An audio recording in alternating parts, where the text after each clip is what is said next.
செய்திகள். இன்று நள்ளிரவு முதல் புலமைப்பரிசில் பரீட்சை தொடர்பான கருத்தரங்குகளுக்கு தடை. வெளிநாட்டுக்கு சென்ற இலங்கையர்கள் பலர் உயிரிழப்பு. மக்கள் எதிர்ப்புக்கு மத்தியில் கடும் பாதுகாப்புடன் மன்னாருக்கு சென்ற பாரிய வாகனங்கள். வீட்டில் புதைக்கப்பட்ட பெண் சிசுவின் சடலம் மீட்பு. எல்லை தாண்டிய மேலும் 4 இந்திய மீனவர்கள் கைது. கொட்டி தீர்க்கப் போகும் கனமழை, விடுக்கப்பட்டுள்ள எச்சரிக்கை.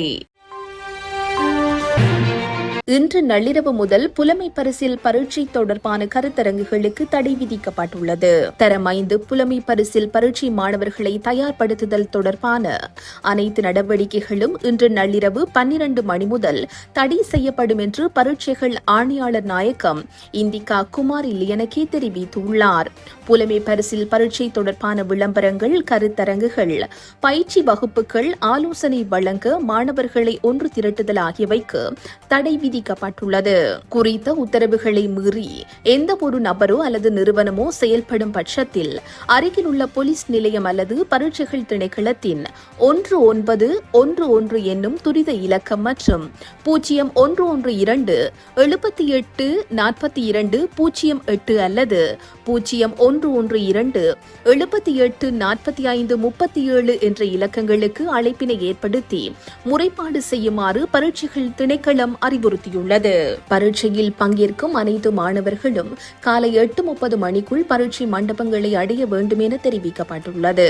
2025ஆம் ஆண்டுக்கான தரம் 5 புலமை பரிசில் பரீட்சை எதிர்வரும் 10ஆம் தேதி நாடளாவிய ரீதியில் 2787 பரீட்சை நிலையங்களில் இடம்பெறவுள்ளது. இந்த ஆண்டு 2,31,638 சிங்கள மொழி பரீட்சார்த்திகளும் 76,313 தமிழ் மொழி பரீட்சார்த்திகளுமாக 3,07,959 பரீட்சார்த்திகள் புலமை பரிசில் பரீட்சைக்கு தோற்றவுள்ளனர். கடந்த 14 வருடங்களில் வெளிநாடுகளுக்கு வேலைகளுக்கு சென்ற 4,794 இலங்கையர்கள் உயிரிழந்துள்ளதாக இலங்கை வெளிநாட்டு வேலைவாய்ப்பு பணியகம் தெரிவித்துள்ளது. தகவல் அறியும் உரிமை சட்டத்துக்கு அமைவாக இந்த தகவல் வெளிப்படுத்தப்பட்டுள்ளது. இதில் 3,179 ஆண்களும் 1,615 பெண்களும் உள்ளடங்குவதாகவும் தெரிவிக்கப்பட்டுள்ளது.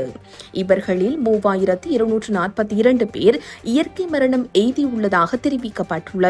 அத்தோடு கைத்தொழில் மற்றும் நீரில் மூழ்குதல் போன்ற விபத்துகளால் 428 பேரும், வீதி விபத்துகளால் 446 பேரும் உயிரிழந்துள்ளதுடன் 377 பேர் தற்கொலை செய்து கொண்டுள்ளதாகவும் தெரிவிக்கப்பட்டுள்ளது. அதேவேளை 61 இலங்கையர்கள் கொல்லப்பட்டுள்ளதாகவும் தெரிவிக்கப்பட்டுள்ளது. உயிரிழந்தவர்களில் அதிகமானோர் கொழும்பு, காலி, கம்பஹா, கண்டி, களுத்துறை, குருநாகல் ஆகிய மாவட்டங்களை சேர்ந்தவர்கள் எனவும் தெரிவிக்கப்பட்டுள்ளது.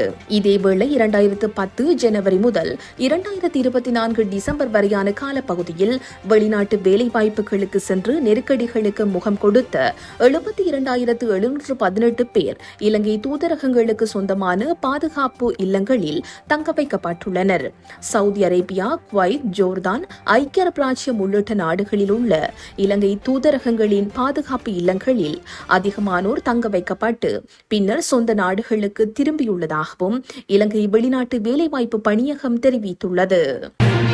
காற்றாலை மின்கோபுர பாகங்களுடன் பாரிய வாகனங்கள் இன்று அதிகாலை 2:30 மணியளவில் மக்களின் பாரிய எதிர்ப்புகளுக்கு மத்தியில் நூற்றுக்கணக்கான போலீசாரின் பாதுகாப்புடன் மன்னார் நகரை வந்தடைந்துள்ளது. குறித்த காற்றாலை மின் கோபுரங்களுக்கான பாகங்களை மன்னார் நகருக்குள் எடுத்து வரக்கூடாது என கடந்த ஞாயிற்றுக்கிழமை இரவு மன்னார் தள்ளாடி சந்தையில் மக்கள் போராட்டத்தை முன்னெடுத்தனர். தொடர்ந்து திங்கள் மற்றும் செவ்வாய் தினங்களில் மக்கள் போராட்டத்தை முன்னெடுத்து வந்த நிலையில் நேற்றைய தினம் செவ்வாய்க்கிழமை காலை மன்னார் பஜார் பகுதியில் உள்ள வர்த்தக நிலையங்களை மூடி போராட்டத்துக்கு வலு சேர்த்தனர். மன்னாரில் முன்னெடுக்கப்படவுள்ள 2ஆம் கட்ட காற்றாலை மின் உற்பத்தி வேலை திட்டம் மற்றும் மன்னார் நகருக்குள் கொண்டுவரப்படவுள்ள காற்றாலை மின் கோபுரங்களை கொண்டுவர வேண்டாம் என மக்கள் வலியுறுத்தியிருந்தனர். இந்த நிலையில் மன்னார் மதவாச்சி பிரதான வீதி முருங்கன் பகுதியில் உள்ள சுமார் 5ற்கு மேற்பட்ட காற்றாலை மின் கோபுரங்கள் நிறுத்தி வைக்கப்பட்டிருந்தது.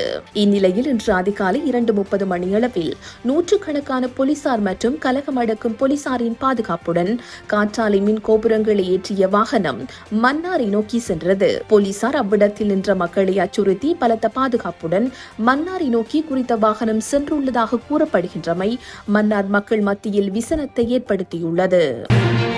மாவநில பகுதியில் வீட்டின் பின்புறத்திலிருந்து பெண் சிசுவின் சடலம் ஒன்று நேற்று மீட்கப்பட்டுள்ளதாக போலீசார் தெரிவித்துள்ளனர். கண்டி டங்கொல்ல பகுதியில் வசிக்கும் நபர் ஒருவரின் ரகசிய தகவலை தொடர்ந்து இந்த சடலம் கண்டெடுக்கப்பட்டது. கண்டி போலீசார் உடனடியாக சம்பவ இடத்திற்கு சென்று விசாரணைகளை மேற்கொண்டனர்.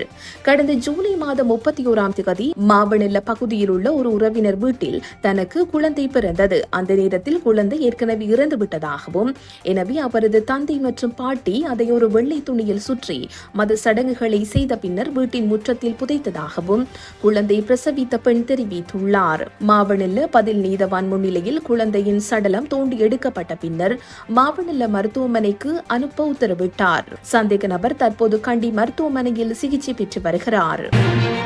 நெடுந்தீவு கடற்பரப்பில் சட்டவிரோதமாக மீன்பிடியில் ஈடுபட்ட 4 இந்திய மீனவர்கள் இலங்கை கடற்படையினால் நேற்றிரவு கைது செய்யப்பட்டனர். அவர்களுடன் ஒரு மீன்பிடி படகும் பறிமுதல் செய்யப்பட்டுள்ளது. கைது செய்யப்பட்ட மீனவர்களை காங்கேசன்துறை கடற்படை முகாமுக்கு அழைத்து சென்ற கடற்படையினர் அவர்களை மேலதிக சட்ட நடவடிக்கைக்காக கடற்தொழில் நீரியல் வளத்துறை அதிகாரிகளூடாக ஊர்காவல்துறை நீதவான் நீதிமன்றில் முற்படுத்த நடவடிக்கை எடுத்துள்ளனர். மேற்கு சப்ரகமுவ, மத்திய மற்றும் வடமேற்கு மாகாணங்களிலும் காலி மற்றும் மாத்தறை மாவட்டங்களிலும் பலத்த மழை பெய்யும் சாத்தியம் இருப்பதாக தெரிவிக்கப்பட்டுள்ளது. குறித்த விடயத்தை வளிமண்டலவியல் திணைக்களம் இன்று வெளியிட்டுள்ள அறிக்கையில் குறிப்பிட்டுள்ளது. ஊவா மற்றும் கிழக்கு மாகாணங்களிலும் முல்லைத்தீவு மாவட்டத்திலும் பிற்பகல் 1 மணிக்கு பிறகு சில இடங்களில் மழை அல்லது இடியுடன் கூடிய மழை பெய்யக்கூடிய சாத்தியம் காணப்படுவதாக தெரிவிக்கப்பட்டுள்ளது. மேலும் இடியுடன் கூடிய மழை பெய்யும் போது தற்காலிகமாக பலத்த காற்று மற்றும் மின்னல் தாக்கத்தால் ஏற்படும் சேதங்களை குறைக்க போதுமான முன்னெச்சரிக்கை நடவடிக்கைகளை எடுக்குமாறு தெரிவிக்கப்பட்டுள்ளமை குறிப்பிடத்தக்கது. இத்துடன் இன்றைய பிரதான செய்திகள் நிறைவு பெறுகின்றன. உச்சி மீது வானிடிந்து வீழுகின்ற போதிலும்